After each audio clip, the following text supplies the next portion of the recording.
Bueno, muchachos, vamos a ver otra parte importante del capítulo de disturbios intracirculares y se llama hemorragia. Por definición, hemorragia es la salida o el escape de los glóbulos rojos desde los vasos sanguíneos. ¿Listo? ¿Vamos muy rápido? Sí.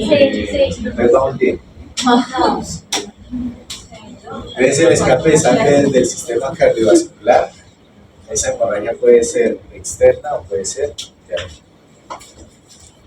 Causas de la hemorragia. La más común sería un trauma. La más común, la más fácil de explicar. Sepsis, que es la proliferación de bacterias. Sepsis, virus o toxinas producidas por bacterias. Pueden causar hemorragias. Trastornos de la coagulación. Y hay animales que tienen deficiencia en la producción de los factores de la coagulación.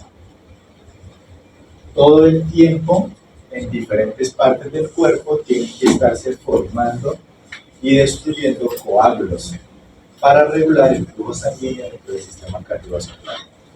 Si eso no sucede de manera correcta, pues el animal va a tener hemorragias en diferentes partes del cuerpo. Trombocitopenia también es una causa de hemorragia. Trombocitopenia es bajo recuento de plaquetas circulantes en sangre. Si el animal tiene una enfermedad en la médula ósea, produce menos plaquetas. Si el animal tiene un parásito o una bacteria que destruye las plaquetas, tiene menos plaquetas. Y va a empezar a sufrir de hemorragias en diferentes partes del cuerpo. ¿Listo? Todas esas son causas.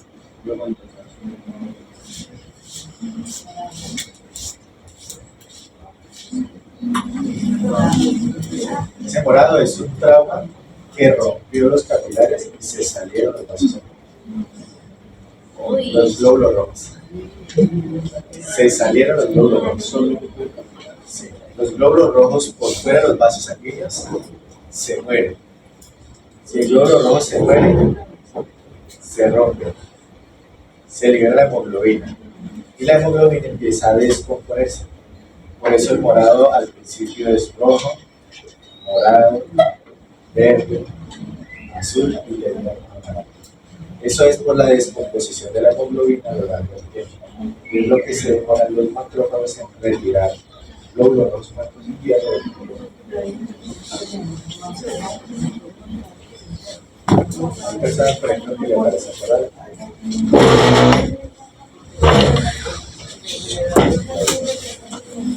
Eso es por trastornos de la coagulación. Eso se me necesita la mamada. No, entonces se me deshizo. No, porque como son células del mismo cuerpo, pues ellas no se reconocen como extrañas. Simplemente saben que tienen telenovelas, no hay inflamación, hay dolor, pues sí es un trauma, ¿no? Bien.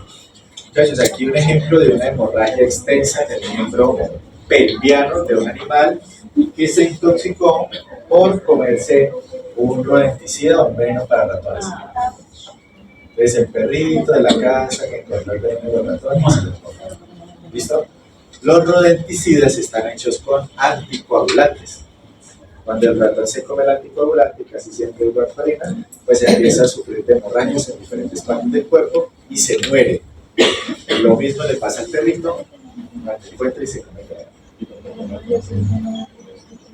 No pasa nada porque ya se consumieron todo el sistema circulatorio del cuerpo. Al perrito no le pasa nada si se come el ratón envenenado. No pasa nada. Bien. La hemorragia tiene una significancia. Primero, dependiendo del sitio. Entonces, no es lo mismo una hemorragia, por pequeña que sea en el cerebro, puede matar el animal, a una hemorragia, por extensa que sea, en el sistema muscular. ¿Listo? Entonces tiene una significancia, depende del sitio. Si es en órganos como el corazón, como el cerebro o el pulmón, por pequeña que sea, compromete la vida del animal. Si es en otro órgano, no compromete la vida. Entonces depende mucho del ciclo. Segundo, la significancia tiene que ver con la velocidad, o sea, la rapidez con la que se pierde sangre. ¿Listo? Entonces no es lo mismo que el animal pierda muchos litros por minuto, digo muchos por ser exagerado, muchos litros por minuto, a que la hemorragia sea crónica y pequeña a lo largo del tiempo. Les propongo un ejemplo. En porcicultura, las cerdas se alimentan 2 veces al día, 1 kilo por la mañana, 1 kilo por la tarde. Algunas granjas que son muy grandes y necesitan reducir el tiempo en el que los operarios están haciendo esa labor, alimentan 1 sola vez al día. Entonces, las cerdas desarrollan úlcera gástrica. Le pasa a todas las especies que se someten a nuestra sangre, como patologías marciales, cosas así. Entonces les da úlcera gástrica. Entonces, ese animal, en ese caso esa cerda, todo el tiempo está perdiendo pequeñas cantidades de sangre a través de la mucosa del estómago que está ulcerada. ¿Listo? Ese animal puede tener anemia, disminución de los parámetros productivos. Cuando le hacen un cuadro hemático, pues se encuentra que tiene bajo recuento de glucógeno. ¿Cuánto tuvo que pasar desde que empezó la gastritis hasta que la cerda tuvo anemia? Pasaron meses. ¿Listo? Pero si en la velocidad, digamos que el animal sufre un trauma y tiene una hemorragia o tiene comprometido un vaso sanguíneo grande, en cuestión de minutos se puede morir. Es el ejemplo de la significancia con respecto a la velocidad. Y 3, el volumen de pérdida de sangre. En un shock hemorrágico, si el animal pierde mucha sangre, se puede morir. Si pierde poquita sangre, no pasa nada. Generalmente.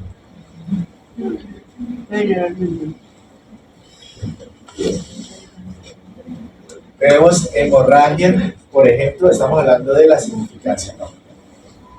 Esto es un hematoma subdural, que es la acumulación de sangre por debajo, por encima de la altura madre, por eso es subdural. Esa acumulación de sangre comprime el cerebro y pues puede afectar la vida del animal. ¿Listo?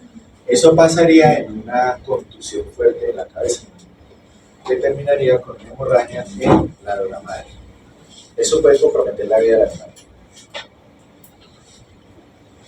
Otro ejemplo de hemorragia en el pericardio.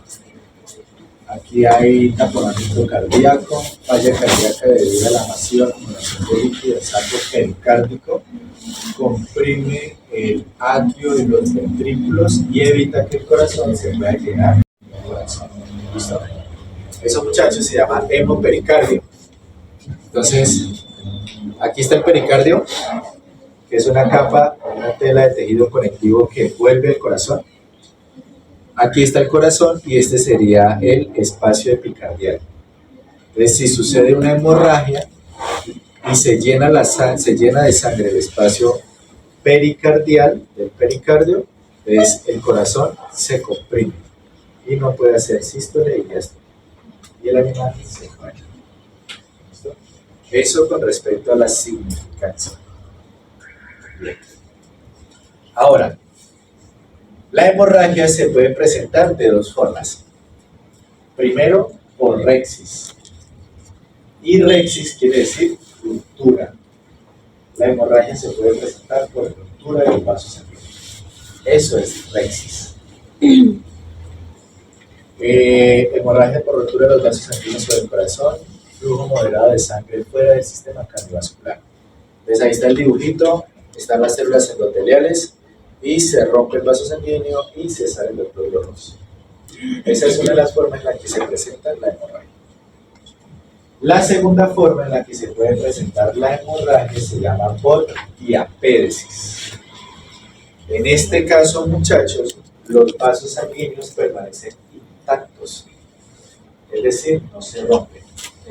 Lo que sucede es que entre una célula endotelial y otra célula endotelial se incrementa el espacio intercelular y por ese espacio los glóbulos rojos se salen de los vasos sanguíneos, pero el vaso sanguíneo está intacto. ¿Listo? Eso es hemorragia por diapéresis. Allá hay un ejemplo. Entonces, ¿qué órgano es? A la izquierda abajo. Pulmón. ¿Por qué es un pulmón? Por los sacros alveolares y los septos alveolares también.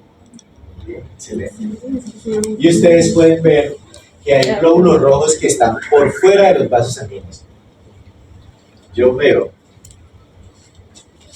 glóbulos rojos en la luz del saco alveolar, ¿sí? Que se salieron de los capilares que están intactos. Eso es polidiatesis.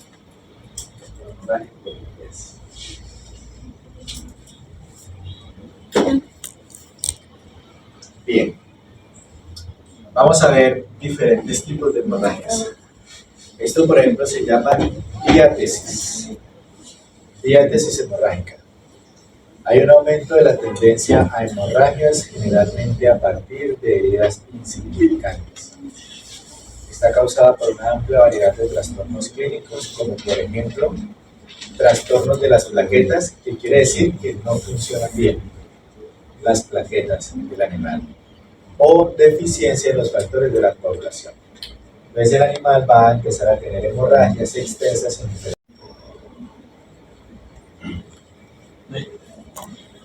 Otro ejemplo de hemorragia es el hematoma. No sé el letrero. ¿Alguna vez en su vida o en bajada se han golpeado y han salido morado? Siempre. Siempre. Todo el tiempo. Los que son tan blanquitos. Todo el tiempo. Todo el tiempo. Eso, muchachos, es un hematoma. ¿Listo? Por definición, es un coágulo de sangre tridimensional y extravascular. Eso es un hematoma. Encerrado dentro de un tejido. A la izquierda, un ejemplo de un vaso con un hematoma, y a la derecha también un vaso con un hematoma. Esto es un coágulo de sangre extravascular, encerrado dentro de un tejido.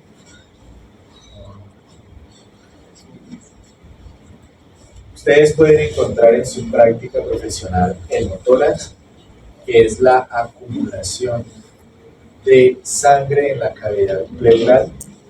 Recuerden que en el tórax está la pleura parietal y la pleura visceral. ¿Listo? Si los glóbulos rojos o la sangre se acumulan en medio de las pleuras, pues sería una hemorragia pleural en la cavidad torácica.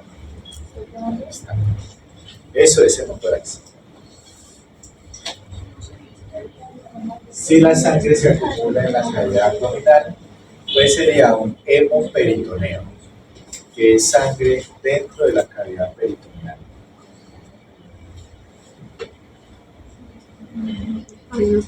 Aquí un ejemplo de hemartrosis.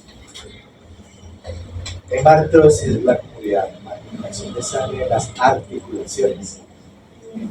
Hemartrosis, sangre presente en los espacios articulares. Esa es hemartrosis. Aquí, por ejemplo, hemoptisis. Hemoptisis quiere decir tos con sangre que viene de los pulmones o de las vías respiratorias. Ahí hay dos ejemplos de animales con hemoptisis. Sangre que viene de los pulmones.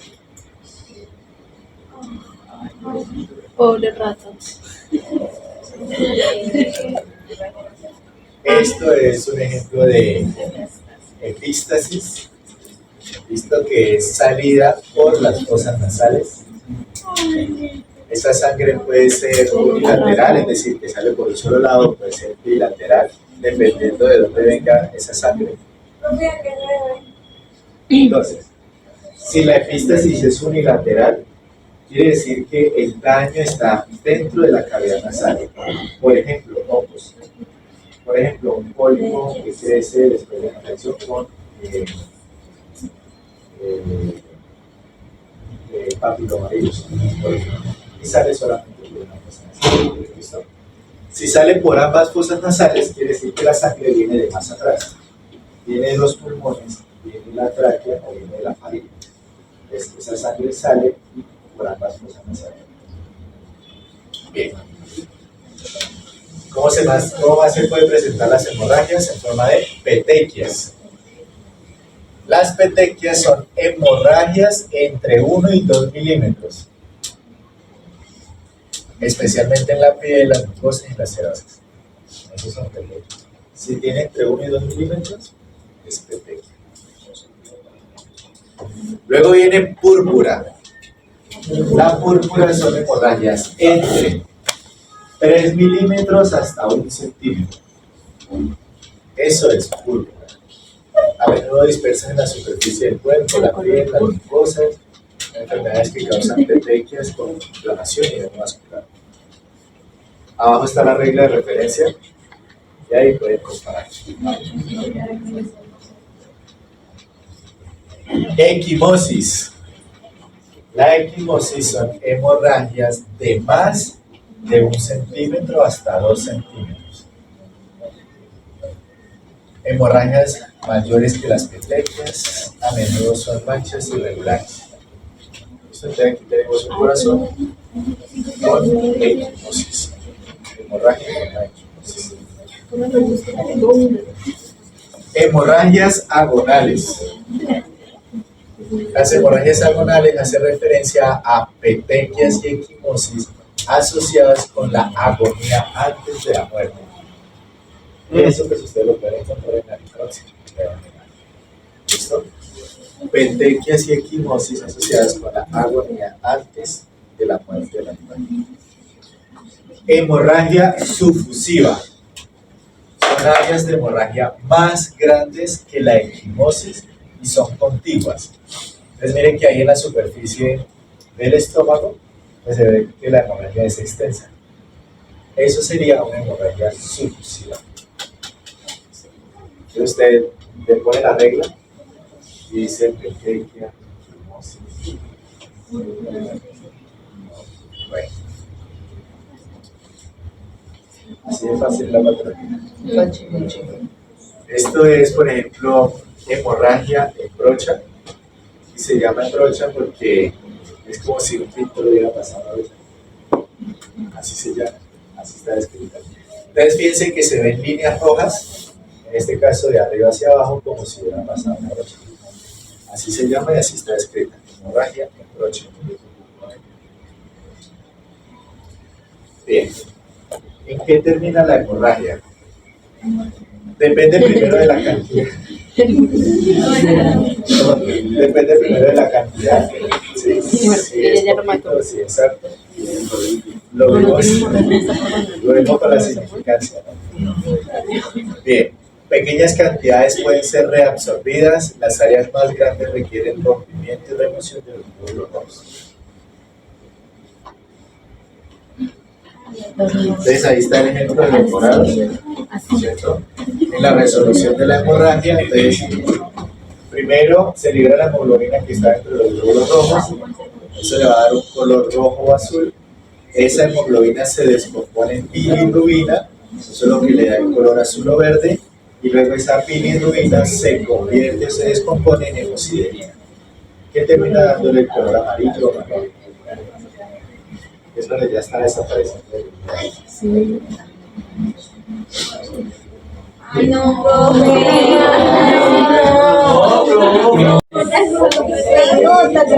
ahora muchachos, vamos a hablar de edema. Yo necesito que ustedes vean todo esto, sobre todo los que van a pasar la tormenta. Que lo podemos ver, pero hay que tenemos como que cuando lleguen allá situaciones de vida, meses. No. Sí lo vimos, pero no lo recuerdo. Señores, en los disturbios circulatorios es importante también el edema. ¿Listo?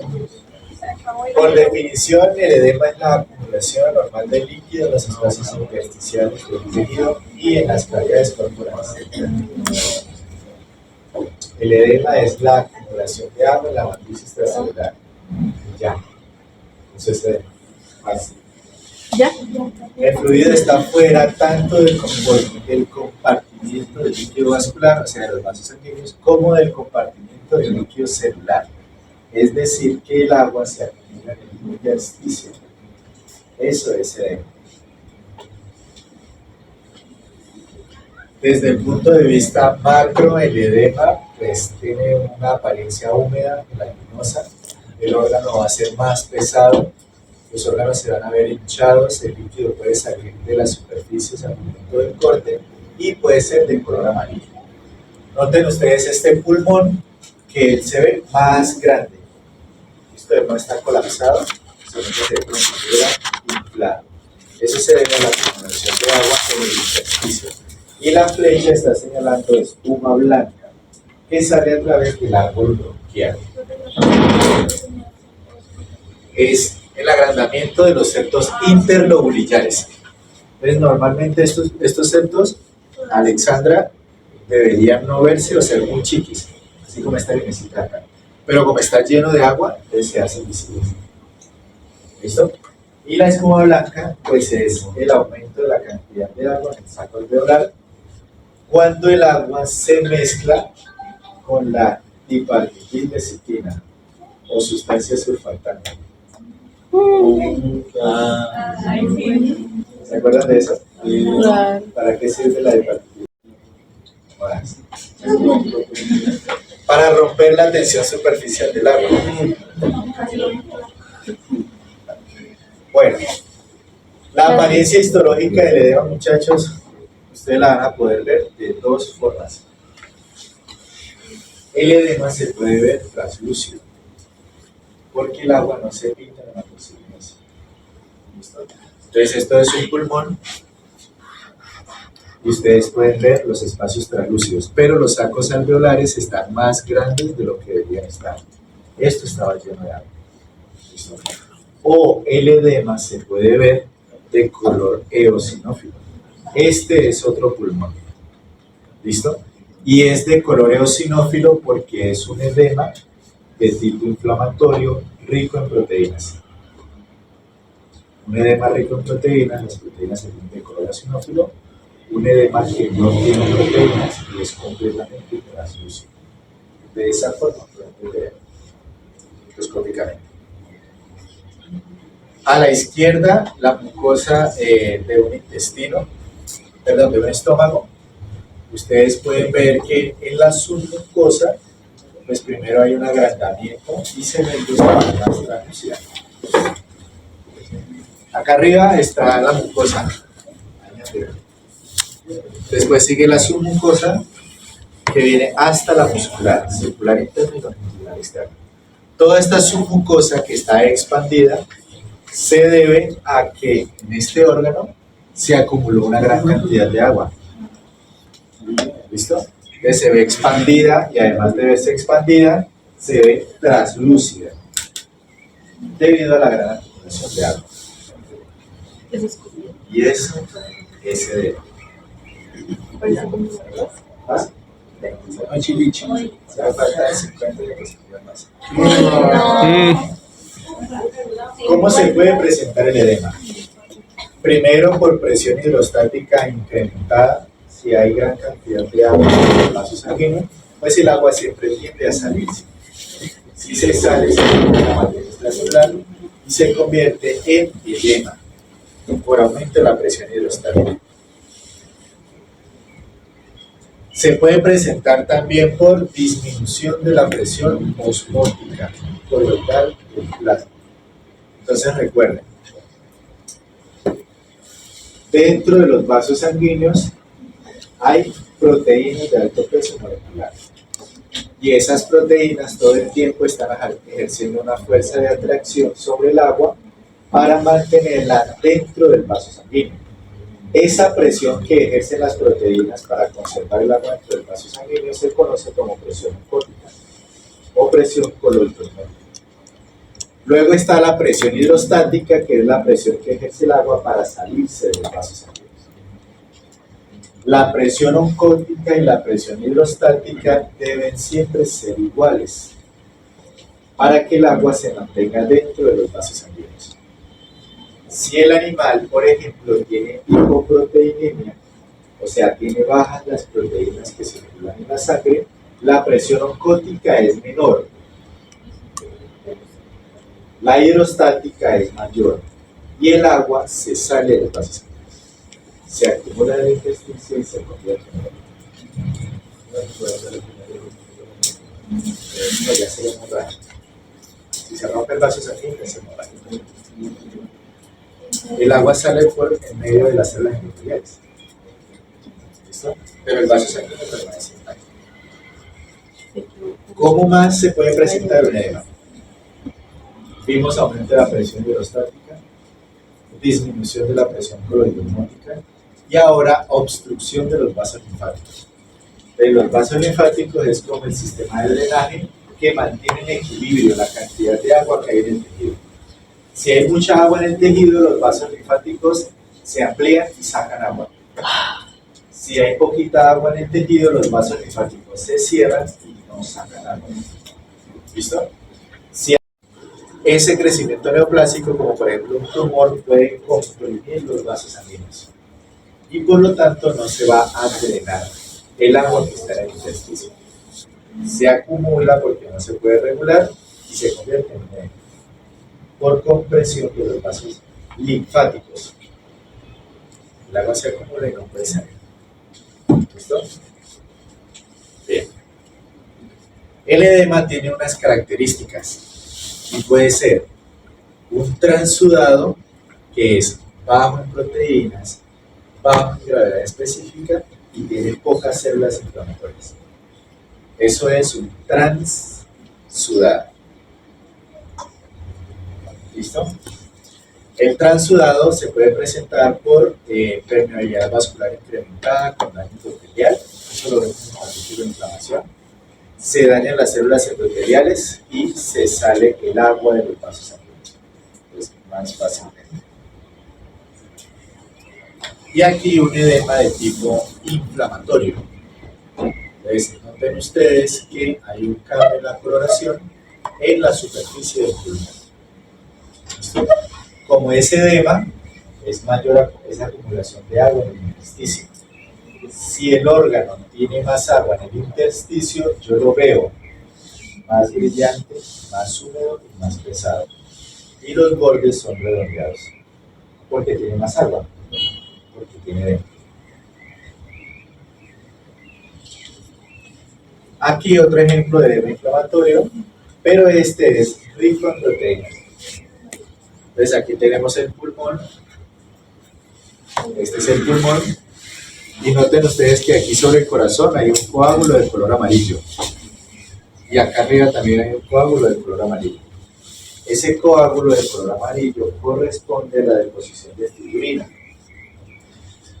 Cuando la fibrina se sale de los vasos sanguíneos acompañando el edema, se puede ver desde el punto de vista macro de color amarillo o de color blanco y desde el punto de vista micro de color eosinófilo, como una malla o como unos hilos. ¿Cómo más se puede presentar edema? De forma local, con drenaje venoso localmente afectado. Miren que se le colocó una banda alrededor del microperidiano de ese animal. Bloqueo local de los vasos linfáticos, lo explicamos por un tumor, con un crecimiento neoplásico, o inflamación local. Cualquiera de ellos puede llevar a un edema localizado.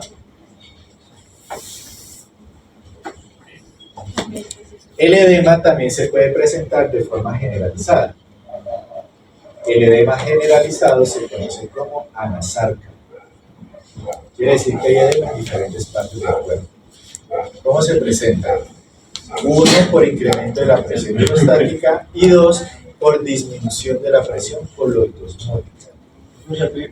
Si el animal del hígado produce menor cantidad de proteínas que van al torrente sanguíneo y se cae la presión oncótica.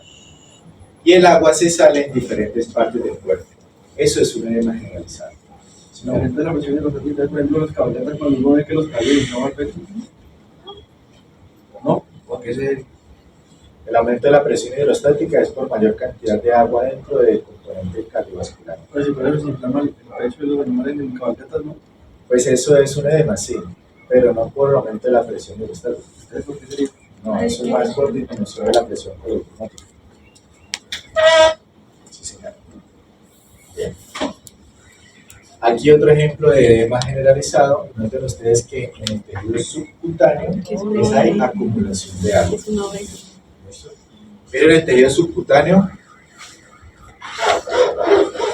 Ahí hay agua acumulada. ¿Ven de color amarillo?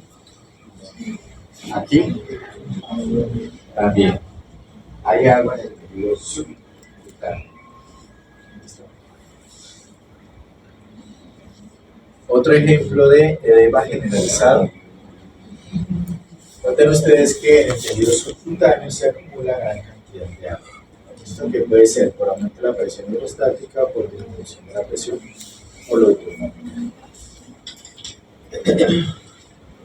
Hay edemas con depresión, y no porque esté triste, sino que cuando se hace presión, es un edema con depresión, no porque esté triste, ¿sí o no? Entonces se observa que cuando se aplica presión en un área de edema se produce una depresión. O sea que eso sería también cuando se retiene líquidos, ¿no?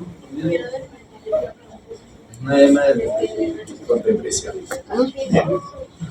Recuerden, muchachos, edema generalizado se conoce como anasalga. Quiere decir que hay edema en diferentes partes del cuerpo o en diferentes tejidos. ¿Eso qué es? Anasalga, señora. Eso, un perro. Es un perro. Sí, sí. Aquí un ejemplo de hidrotórax, que sería la acumulación de agua en la cavidad torácica, el de la izquierda, ¿cierto? Y el de la derecha también. El de la izquierda es translúcido y el de la derecha es rojo claro. Eso es hidrotórax. Esto es un ejemplo de hidropericardio. Miren dónde está el asterisco. Y ese es el pericardio. Dentro hay un montón de agua comprimiendo el corazón. Hidropericardio. Lo mismo que vimos en hemopericardio. Bueno, pero este es agua, no es sangre, sino que es agua. Listo, esto es ascitis. Ascitis es la acumulación de líquidos en la cavidad abdominal.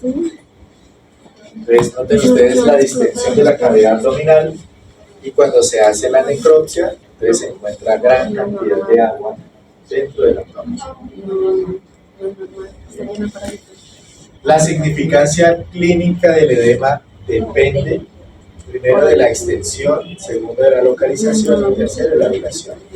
Es lo mismo que la hemorragia, no es lo mismo un edema de las meninges a un edema del músculo esfástico o en la piel.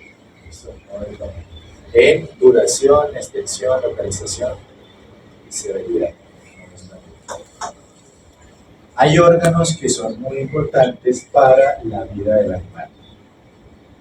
Por ejemplo, un edema en el pulmón sería algo fatal, compromete seriamente la vida del animal. Entonces, el edema en el pulmón sería la acumulación de agua en el tejido pulmonar, que compromete la capacidad del animal para hacer la respiración externa. El líquido o el agua se mueve del componente vascular a la matriz extracelular. En el caso del pulmón, el agua se puede mover desde el componente vascular hacia los sacos alveolares. Y calculen la hidratación que le van a dar al animal. Porque si se les va la mano, literal, el primero que se encharca es el pulmón. Y el animal se puede morir por edema pulmonar. Literal. Desde el punto de vista macro, los pulmones en edema pulmonar están pesados, húmedos, espuma en las vías respiratorias, en la superficie del corte, con septos interlobulillares distendidos y con líquido. Esos septos son los que me preguntaba Alexandra. Septos interlobulillares distendidos con líquido. ¿Listo? Ahí. Eso es sugerente de edema. Bien. En la histopatología se va a encontrar un fluido en el intersticio o en los espacios alveolares, vasos linfáticos y septales dilatados, a menudo pues, con proteínas o sin proteínas. Entonces, miren, esta es la histología de un pulmón normal. Normal. ¿Listo? ¿Cómo sería ese pulmón con un edema rico en proteínas? De color eosinófilo. ¿Listo? ¿Cómo sería ese pulmón con un edema que no es rico en proteínas? De color translúcido. ¿Listo? En ambos hay acumulación de agua, uno rico en proteínas, otro sin proteínas, o sea, uno eosinófilo y el otro translúcido. Bien. En los aspectos de cronicidad, un edema de tipo crónico se puede ver con formación de tejido conectivo o la destrucción de los septos alveolares. Esto es tricrónico de Mason y todo lo que tiene de color azul es tejido conectivo. ¿Listo? Un edema en el cerebro, por ejemplo, puede ser causado por un trauma, por una obstrucción de fluido venoso o infecciones intracraneales.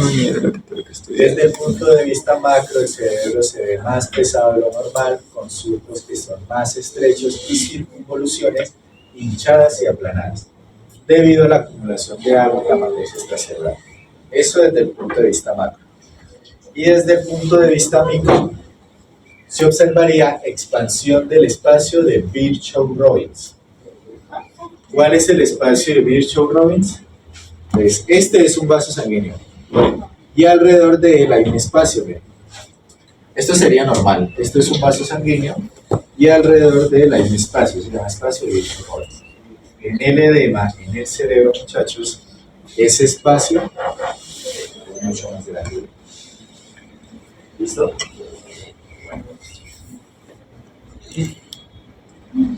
Me quedan 3 diapositivas y son las 12:30. ¿Las quieren ver o nos vamos? Son 3. Ya acabamos, ya que hijo de madre. Esta es la 57 de 59.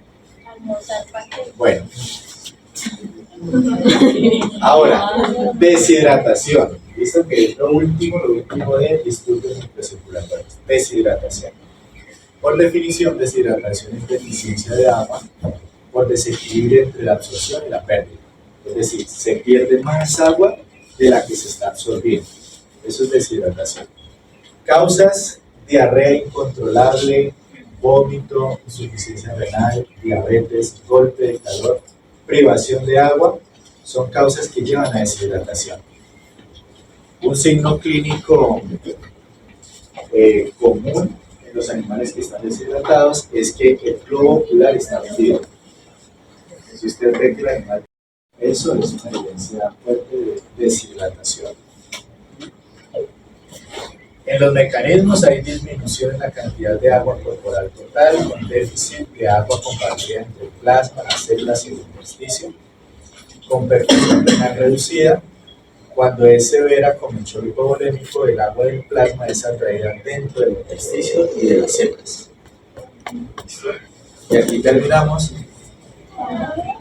Desde el punto de vista macro, la piel se aleja de las capas del cuerpo. Entonces ustedes van a aprender en semiología que cogen la piel, la estiran, la sueltan y cuentan los segundos. Eso se llama turgencia de la piel. Si el animal tiene una buena hidratación, en 1 o 2 segundos la piel regresa a estar cerca del cuerpo. Pero si ella se demora más de 3 segundos, el animal está deshidratado. ¿Listo? Los ojos hundidos es una característica clínica muy significante en la deshidratación. Y membranas mucosas y tejidos subcutáneos secos o pegajosos. Entonces usted le mira la trufa seca, le mete el dedo en las encías, seco. Esos son signos de que el animal está deshidratado. Que las encías son blancas, ¿no? Todas las mucosas son translúcidas.